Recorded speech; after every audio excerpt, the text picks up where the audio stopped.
Are you ready for an adventure? We'll explore the world, from the depths of the jungle to the far reaches of space. Join us for fun and learning on the Learning Adventure Zone. Leo's Learning Adventure. In a cozy little town lived a curious lion cub named Leo.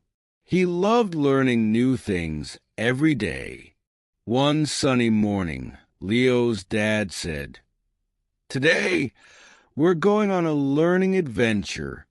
First stop, the garden." Leo learned about colors. "Look at the red roses, yellow sunflowers, and blue butterflies," said Dad. Next, they visited the pond. "Let's count the ducks," said Dad.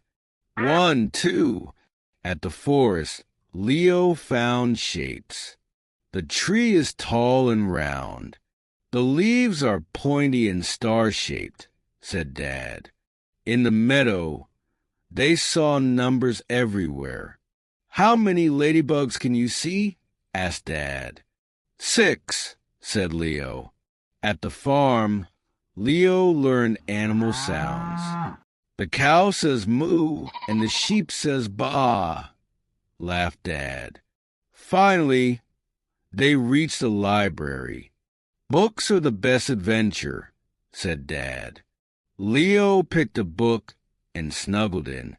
Leo's learning adventure was so much fun. "I can't wait for our next adventure, Dad," he said with a yawn. Back in his cozy room, Leo whispered, "Learning is the best adventure." And he drifted off to sleep, dreaming of tomorrow's discoveries. The end. Thanks for joining us on the Learning Adventure Zone. Don't forget to like, share, and subscribe. See you soon.